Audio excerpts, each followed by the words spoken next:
함께 볼 하나님 말씀은 구약성경 스가랴 4장입니다. 오늘 말씀 읽기 본문인 스가랴 4장 중에 6절부터 10절까지만 함께 봉독하겠습니다. 많이 피곤하고 졸릴 시간인데 기지개 좀 피고 집중하여서 오늘 말씀 듣고 기도하는 시간 되었으면 좋겠습니다. 구약성경 스가랴 4장 6절부터 10절까지 말씀, 구약성경 1316쪽 전후를 보시면 되겠습니다. 찾으셨나요? 네, 함께 봉독합니다. 그가 내게 대답하여 이르되 여호와께서 스룹바벨에게 하신 말씀이 이러하니라. 만군의 여호와께서 말씀하시되 이는 힘으로 되지 아니하며 능력으로 되지 아니하고 오직 나의 영으로 되느니라. 큰 산아 내가 무엇이냐? 내가 스룹바벨 앞에서 평지가 되리라. 그가 머릿돌을 내놓을 때에 무리가 외치기를 은총이 그에게 있을지어다 하리라 하셨고, 여호와의 말씀이 또 내게 임하여 이르시되 스룹바벨의 손이 이 성전의 기초를 놓았은즉 그의 손이 또한 그 일을 마치리라 하셨나니, 만군의 여호와께서 나를 너희에게 보내신 줄을 내가 알리라 하셨느니라. 작은 일의 날이라고 멸시하는 자가 누구냐? 사람들이 스룹바벨의 손에 다림줄이 있음을 보고 기뻐하리라. 이 일곱은 온 세상에 두루다니는 여호와의 눈이라 하시니라. 아멘. 네, 감사합니다. 오늘 말씀 읽기 본문은 스가랴 4장입니다. 계속해서 11월 달과 12월 달 두 달에 걸쳐서 소선지서의 말씀을 대하고 있는데, 다양한 선지서를 읽기 때문에 지금 어느 선지서를 읽고 있는가 좀 혼돈될 수도 있고, 여러 가지 선지서를 읽다 보면 이 말씀이 그 말씀 같고 비슷비슷한 말씀이어서 잘 헷갈리기 쉬운데, 잘 그 선지서의 특징들을 이해하고 잘 교훈받을 수 있으면 좋겠습니다. 여러분들 한번 졸리니까 한번 물어보겠습니다. 선지자 중에 아는 선지자 있으면 한번 말해보세요. 11월 달과 12월 달에 배웠던 선지자 중에, 학계 선지자, 우리 시온이는 선지자 중에 11월과 12월 달 중에 소선지서 중에 우리 기억나는 선지자 또는 선지서 있어요? 예, 오베아디아도 배웠죠? 예. 우리 시온이는 혹시 기억나는 선지자 있어요? 잘 모르겠어요? 우리 지난 것은 다 잊었더라도 오늘 배우는 선지자는 꼭 외우시기 바랍니다. 아시겠죠? 제가 잘 정리해 드릴 테니까 잘 외우시기 바랍니다. 선지서들 중에 소선지서, 대선지서와 소선지서를 나누는 기준이 뭐라고 그랬죠? 기록한 분량에 따라서 많이 기록했으면 대선지서, 작게 기록했으면 소선지서다라고 했습니다. 12권의 소선지서가 있는데, 특별히 오늘 배우는, 예전 건 다 잊어버렸더라도 오늘부터 잘 기억하면 됩니다. 스가랴서는 어느 때 배경으로 쓰여져 있는가를 잘 알아주시기 바랍니다. 지난주에 학계 선지자를 배웠는데, 스가랴 선지자도 마찬가지로 학계 선지자와 같이 일했던 때입니다. 어느 때인가? 이스라엘 백성들이 남유다가 범죄함으로 말미암아 어느 나라에 멸망했죠? 그건 북이스라엘이 아수르에 멸망했고, 남유다는 어느 나라? 바벨론에 의해서 멸망당했잖아요. 그래서 바벨론에 멸망돼서 다 포로로 끌려갔습니다. 근데 포로로 끌려가서 그냥 평생도록, 영원토록 그것을 산 것이 아니라 하나님께서 약속하신 대로 바벨론에서 다시 되돌아왔습니다. 그때 되돌아온 백성들과 함께 온 사람이 학계 선지자도 있고 스가랴 선지자도 있는 것입니다. 이해가 되시죠? 그럼 이스라엘 백성들이 되돌아왔을 때 예루살렘에 와서 가장 중요하게 생각하면서 행했던 것이 무엇일까요? 성전을 다시 짓는 것. 왜 성전을 다시 짓는 것이 제일 중요시 생각하면서 지었을까요? 하나님이 계시는 곳이니까. 맞는 말인데, 좀 다르게 표현하면 그 사람들이, 이스라엘 백성들이 왜 망했는가라고 할 때 하나님을 잘 섬기지 않았기 때문에, 하나님이 온전히 섬기는 것이 아니라 우상 숭배하고 하나님께서 주신 말씀을 제대로 안 지켰기 때문에 하나님께서 계시는 그 성전에서 여호와의 영광이 떠나고 그것이 멸망했던 것입니다. 그래서 이스라엘 백성들은 우리가 망하지 않으려면 어떻게 해야 된다는 것을 알아요? 깨달았어요? 하나님 말씀을 잘 지키고 하나님을 잘 섬겨야겠구나 라는 생각을 했던 것입니다.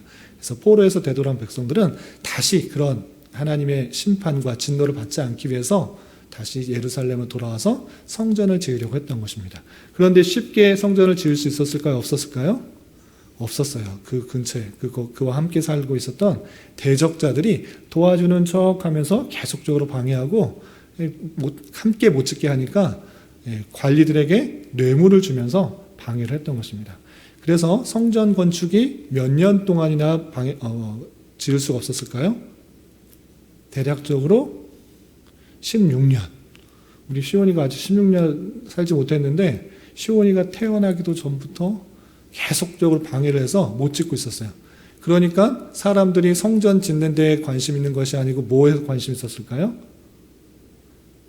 지금은 하나님의 때가 아닌가 보다. 지금 성전을 지을 수가 없는 때고 우리 먹고 사는 문제, 우리 집을 좀 잘 지어보겠다 이렇게 생각을 하면서 성전 짓는 것에 관심이 점차 없어졌어요. 그리고 나 먹고 사는데 더 집중했던 것입니다.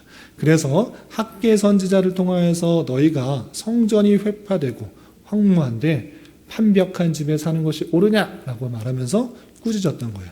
학계 선지자뿐만 아니라 그보다 나이가 좀 어린 스가랴 선지자에도 하나님의 말씀이 전해져서 하나님의 뜻을 전하면서 너희가 다시 한번 성전을 짓자, 우리 힘내서 성전을 짓자라고 스가랴 선지서를 통해서 알려주었던 것입니다. 이해가 되시나요? 스가랴서는 학개서와 마찬가지로 하나님의 성전을 잘 짓도록 독려할 뿐만 아니라 앞으로 오실 메시아에 대해서도 설명한 부분이에요. 이해가 되시죠? 학개 선지자는 특별히 2장밖에 안 돼 있잖아요. 아주 짧게 되어 있습니다. 근데 스가랴서는 총 몇 장으로 되어 있을까요? 14장. 학개서보다는 훨씬 길어요. 하나님께서 주신 말씀이 많아서 그것을 전했을 뿐만 아니라 기록도 많이 했던 것입니다. 그래서 크게 14장을 두 부분으로 나누면 이렇게 나눌 수 있습니다.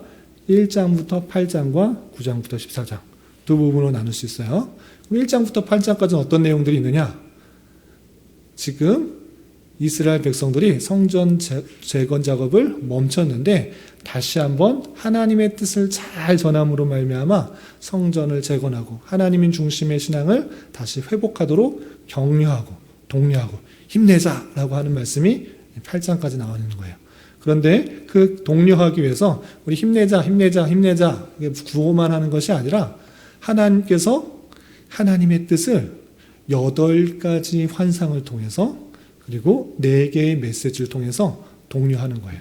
그래서 하나님께서 주신 환상을 통해서 하나님께서 그들의 백성들을 얼마나 사랑하시고 얼마나 회복시키실 것이며 끝까지 지켜보호하신다는 것을 알려주는 환상이 나오고 또 4개의 메시지가 나오는 거예요. 그리고 9장부터 14장까지는 그것을 끝나지 않고 앞으로 오시게 될 예수님이 어떻게 임하게 될 것인지 또 임하게 됨으로 말미암아 어떤 일들이 있는지에 대해서 다양하게 예언하면서 성전 제국을 완성한 이후에도 예수 그리스도 앞으로 오실 메시아에 대해서 힘을 내서 또 정진하고 굳건히 살아가자라고 독려하는 내용이 스가랴서다. 이렇게 이해하시면 되겠습니다.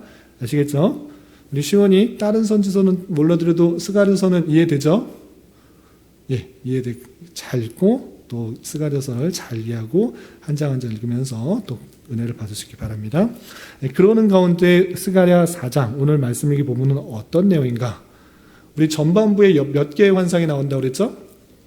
8개의 환상 중에 오늘 4장에서는 5번째 환상이 나옵니다.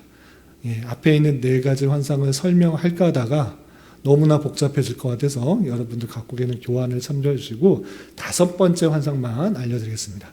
5번째 환상은 무엇이냐?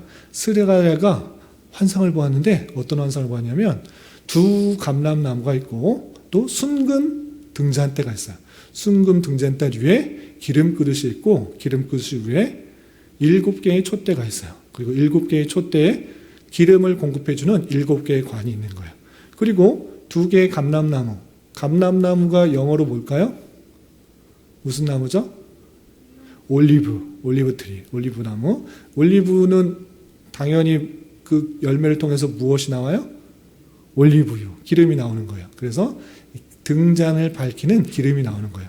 그래서 그 가지가 그 기름 그릇으로 연결되어 있다라는 것을 통해서 나무에서 영원히 나오는, 계속적으로 나오는 기름을 받아 이 등잔대가 계속적으로 타오를 수 있도록 하는 그 환상을 본 거예요. 이게 뭘까요? 우리 시온이 이 환상을 봤는데 이게 무슨 뜻일 것 같아요? 그냥 바로 알겠어요? 아니면 잘 모르겠어요? 알똥말똥하나요? 잘 모르겠어요?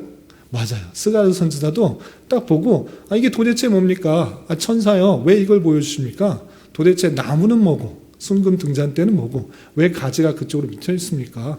그게 무슨 상관이 있다고 오늘날 나에게 이런 것을 보여주고 또 백성들에게 전하라 합니까? 라고 묻기 시작했던 거예요. 그래서 천사가 뭐라고 말했느냐? 우리가 방금 읽었던 6절부터 10절까지 그 말씀한 거예요. 그럼 뭐를 말하냐면 등잔대는 이거다. 감람나무는 이거다. 이렇게 말한 것이 아니고 궁극적으로 그것을 보여줌으로 이루실 하나님의 놀라운 역사를 알려주는 거예요. 그게 무엇이냐? 6절 우리 같이 한번 읽어보겠습니다. 시작. 그가 내게 대답하여 이르되 여호와께서 스룹바벨에게 하신 말씀이 이러하니라. 만군의 여호와께서 말씀하시되 이는 힘으로 되지 아니하며 능력으로 되지 아니하고 오직 나의 영으로 되느니라. 아니 순금 등잔대가 뭐고 감람나무가 뭔지 좀 알려달라고 그랬더니 스룹바벨에게 했던 말을 그대로 해주고 있어요. 스룹바벨 때 무슨 얘기를 했대요? 스룹바벨은 여기서 누구죠? 포로에서 되돌아올 때 이스라엘 백성들을 총 다스렸던 왕과 같은 역할을 하는 총독이에요. 그 사람한테 이 얘기를 했대요. 무슨 얘기를 했다고 그러니까 힘으로 되지 아니하며 능력으로 되지 아니하고 오직 무엇으로 된다? 무엇으로 된다? 나의 영으로 된다. 이게 무슨 뜻이에요? 스룹바벨한테 왜 하나님께서 이런 말을 말씀하셨을까요? 우리 시오 뭐라고 왜 이 말씀하셨을까요? 이게 무슨 뜻일까요? 지금 스룹바벨이 포로에서 되돌아왔을 때 가장 중심으로 중요하게 생각하게 하는 것이 무엇이었다고요? 성전을 재건하는 것. 그런데 그것이 자신의 힘과 자신의 능력으로 된다 안 된다? 안 된다. 너가 사람을 아무리 많이 모아봐라. 그리고 많은 건축자재를 다 쌓아봐라. 너의 힘과 너의 능력으로 되냐? 안 된다. 오직 무엇으로 된다? 나의 영으로 된다라는 것을 알려주신 거예요. 나의 영이 무엇이죠? 성령, 그리스도의 영 또는 나의 영, 이 모든 영은 성령 하나님을 뜻하는 것입니다. 성령 하나님으로 된다. 하나님의 일을 하는 데 있어서 너의 힘, 너의 능력, 너의 지혜, 너의 어떤 것으로 전혀 되는 것 아니다. 하나님의 일은 하나님께서 행하시는 것이고 성령께서 이루신다라는 것들을 누구에게 알려줬다? 스룹바벨에게 알려줬다. 그 일들이 이루어지는 것을 다시 한번 깨닫게 하기 위해서 스가랴 선지자에게 이 환상을 주었다라고 표현하고 있는 것입니다. 그래서 그 환상을 통해서 궁극적으로 알아야 될 것은 무엇이냐? 7절 같이 다시 한번 읽어보겠습니다. 시작. 큰 산아 내가 무엇이냐? 내가 스룹바벨 앞에서 평지가 되리라. 그가 머릿돌을 내놓을 때 무리가 외치기를 은총 그에게 있을지어다 하리라 하셨고, 큰 산이 여기서 진짜 큰 산을 말하는 것이 아니고 큰 산과 같이 어려운 일들, 성을 다시 짓는데 또 성전을 다시 짓는데 쉬운 일입니까? 어려운 일입니까? 어려운 일, 쉽지는 않은 일이에요. 그렇지만 그렇게 큰 산과 같은 어려운 일이 있을지라도 하나님 앞에서 스룹바벨을 통해서 역사하실 것 때문에 무엇이 되리라? 평지가 되리라. 아주 낮아지는 쉬운 일이 될 것이다. 하나님의 영으로 그 일들을 행하게 될 때 순차적으로 잘 진행이 되어서 평지가 될 것이다. 이렇게 표현하고 있는 것입니다. 또 9절 말씀 같이 한번 읽어보겠습니다. 시작. 스룹바벨의 손이 이 성전의 기초를 놓았은즉 그의 손이 또한 그 일을 마치리라 하셨나니 만군의 여호와께서 나를 너에게 보내신 줄을 내가 알리라 하셨느니라. 스룹바벨이 다시 돌아와서 성전의 기초를 놓았는데 방해가 되어서 이제 중단되었다. 그러나 하나님께서 함께하여 주셔서 그 일들을 다시 시작하여서 완성하게 될 것을 보여주는 것입니다. 이렇게 중단되었던 그 일들이 환상의 내용을 통해서 다시 이루어질 것을 종국적으로 스가랴 선지자에게 알려준 것입니다. 그런데 스가랴 선지자가 모든 의문이 풀렸을까요? 그 환상에 대한 모든 궁금증이 풀렸을까요? 아니에요.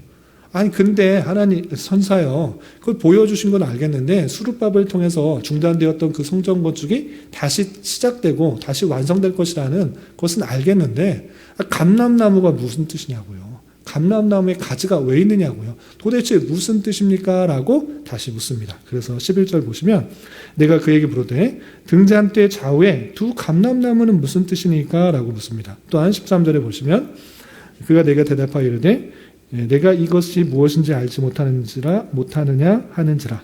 내가 대답하여 내 주여 12절 다시 그에게 물어 이르되 그 금 기름을 흘리는 두 금관 옆에 있는 이 감람나무 두 가지는 무슨 뜻이니까 하니, 이 감람나무는 도대체 무엇이고 감람나무의 두 가지가 왜 기름 그릇에 있습니까? 이게 도대체 무엇입니까? 라고 다시 묻는 것입니다. 그래서 이 천사는 답답해하면서 아직도 모르겠느냐? 그러면서 이렇게 14절에 말을 하고 있습니다. 우리 14절 말씀 다 같이 한번 읽어보겠습니다. 시작. 이르되 이는 기름 부음 받은 자 둘이니 온 세상의 주 앞에 서 있는 자니라 하더라. 정확하게 딱 찔러줄 듯 하면서 확실하게 찔러주지 않고 알듯 말듯하게 알려줬어요. 이 두 가지는 무엇이라고요?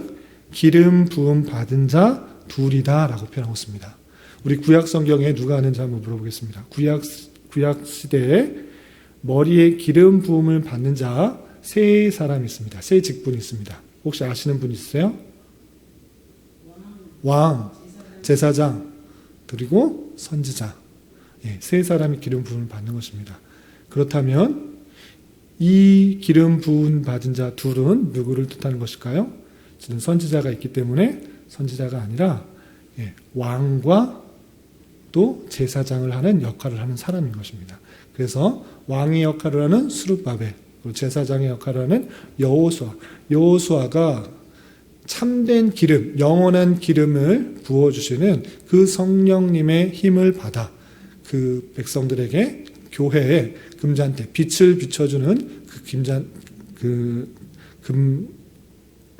등잔대에, 순금 등잔대에 기름을 계속적으로 공급해 줄 수 있는 그 기름 부음 받은 자, 수룹바벨과 그 여호수아가 그 일들을 감당하고 그렇게 계속적으로 잘 감당하게 하고 또 선지자가 독려하는 것을 통해서 교회의 참된 본연의 모습, 세상에 빛을 비춰주는 순금 등잔대의 역할들을 잘 감당하게 해줄 것이다 라고 알려주는 것입니다.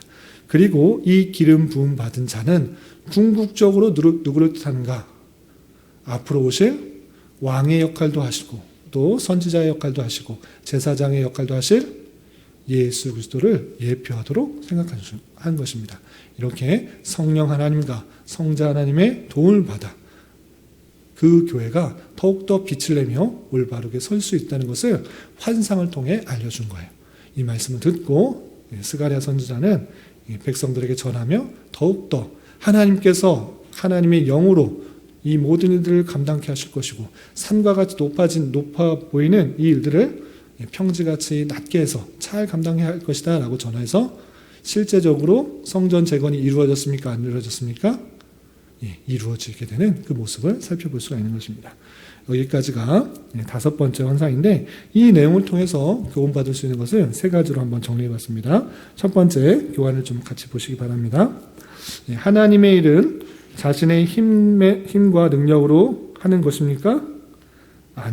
그것이 아니라 오직 성령으로만 실행하고 이루어지는 줄 알고 늘 하나님의 일을 할 때 내 생각, 내 계획, 내 판단, 내 열심, 내 능력으로 하는 것이 아니라 오직 성령의 힘으로 성령과 동행하며 주님의 일을 감당해야 되는 것입니다. 내가 하나님의 일을 한다라고 할 때 그 실수를 하기가 쉬운 것입니다. 내 열심, 내 노력, 내 어떤 것으로 하면 쉽게 어려움들이 막 다가왔을 때 좌절하고 낭망하고 쓰러지기 쉽습니다. 그러면 안 되는 것입니다. 하나님의 일은 하나님께서 반드시 이룰 것이라는 것을 기억해 보면서 오직 하나님의 일은 성령으로 된다라는 사실을 기억하며 우리가 하나님의 일들을 할 때 가장 중심이 되는 것은 무엇인가? 내 힘, 내 능력이 아니라 성령께서 공급해 주신 힘으로 감당하는 자세로 살아가야 될 것입니다. 그렇게 주님의 일을 감당할 수 있는 저와 여러분 되시기를 부탁을 드립니다. 두 번째, 왜 하필 환상 속에서 두 감람나무가 기름을 순금 등잔대에 주었는가? 왜 등잔대로 표현하는가를 잘 생각해 봐야 될 것입니다.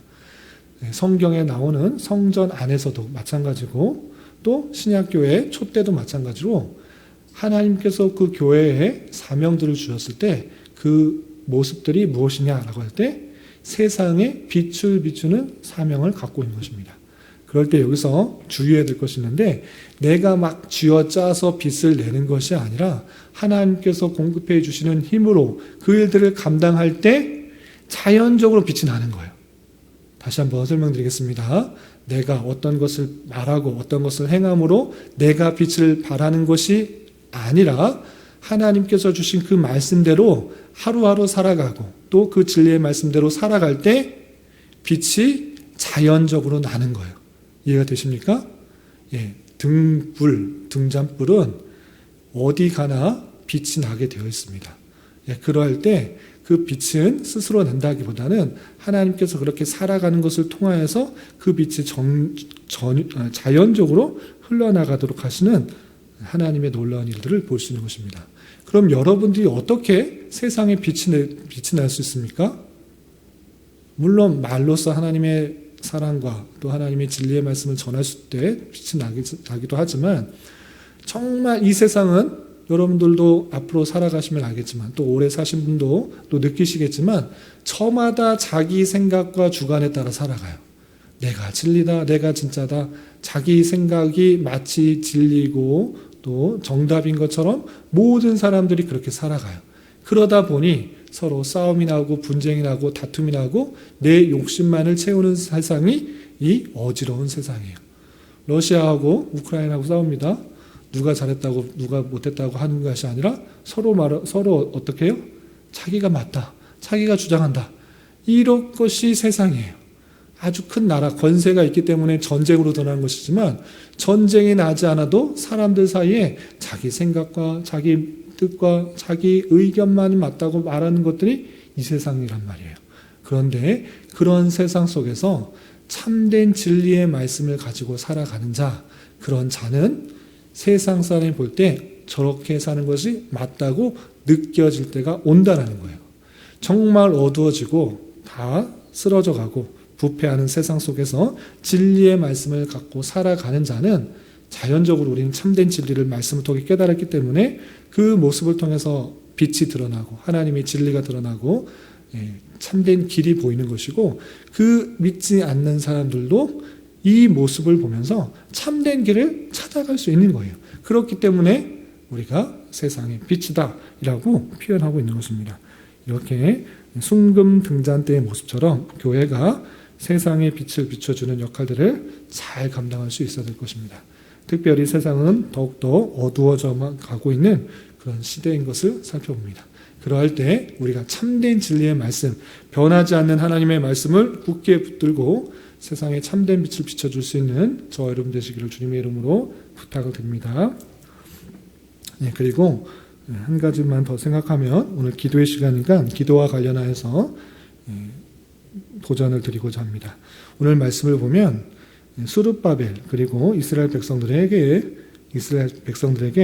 산과 같은 그런 큰 산과 같은 그런 어려움이 닥쳤을 때 하나님께서 하나님의 뜻과 하나님의 말씀에 의지할 때 수르바벨 앞에서 평지가 될 것이다 라고 표현한 그 말씀을 살펴보셨습니다.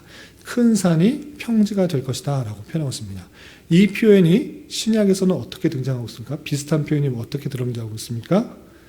내가 겨자씨만한 믿음이 있을지라도 산이 들리어서 바다에 던지리라. 이런 표현이 비슷하겠습니다. 여기서 실제 산이 옮겨지고 또 평탄하게 된다라는 것이 아니라 그만큼 정말 감당하기 힘든 어려운 일일지라도 반드시 하나님의 뜻이면, 하나님께서 행하시면 그것들이 평탄하게 되고 그 어려운 것도 해결된다라고 하시는 하나님의 말씀을 살펴볼 수 있습니다. 스룹바벨이 열심과 노력과 백성들의 수고에 따라서 큰 산이 옮겨지는 것, 평지가 된 것이 아니라 하나님께서 하나님의 영으로 하시기 때문에, 하나님께서 그렇게 하시기로 계획하시고 작정하셨고 뜻하셨기 때문에 그 성전이 건축되는 것입니다. 마찬가지로 우리가 기도할 때 우리의 열심, 우리의 노력, 우리의 수고, 우리의 헌신 때문에, 우리의 기도가 쌓였기 때문에 그 일들이 이루어지는 것이 아니라 하나님께서 뜻하셨기 때문에 이루어지는 것이라는 것을 기억해보며 우리의 기도는 하나님의 뜻에 합당한 것이 될 수 있도록 해야 되는 것입니다. 우리의 참된 믿음은 어디서 나오는가? 우리의 믿음, 우리의 생각에 대해 굳어져서 믿음이 되는 것이 아니라 하나님께서 주신 말씀에 근거해서 믿음이 생기고, 그 믿음이 있다고 하면 정말 불가능해 보이는 것 같아 보일지라도 반드시 이루어진다.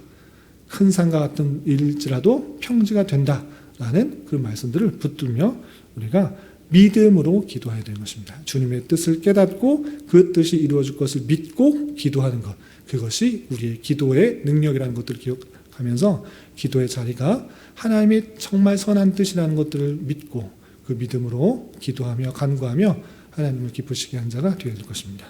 이렇게 이 말씀의 교훈에 따라 또 기도하고 살아갈 수 있는 저와 여러분 되시기를 주님의 이름으로 부탁을 드립니다. 기도하겠습니다. 하나님 아버지 감사합니다. 오늘 말씀을 통하여 하나님의 일은 오직 성령으로만 가능하며 성령의 능력을 힘입어 교회에 비추는 사명을 잘 감당해야 함을 깨달았습니다. 이런 말씀을 대하는 자로서 우리에게 주어진 삶에 있어서 내 힘과 내 계획과 내 능력만을 의지하며 살아가지 않게 하시고 여러 가지 어려움과 낭망되는 일을 만날지라도 오직 하나님만을 의지하며 잘 극복하며 나가게 하시고 우리의 계획과 소망보다 훨씬 더 풍성하게 역사하시는 하나님의 놀라우신 섭리를 깨닫고 주님께 날마다 감사 찬송하며 살아가는 자 되게 하여 주시옵소서. 주님, 계속해서 우리에게 주어진 여러 가지 기도 제목을 가지고 주님 앞에 나아갑니다. 믿음으로 간구하는 은혜의 시간이 되게 하여 주시옵소서. 예수님의 이름으로 기도 올려옵나이다. 아멘.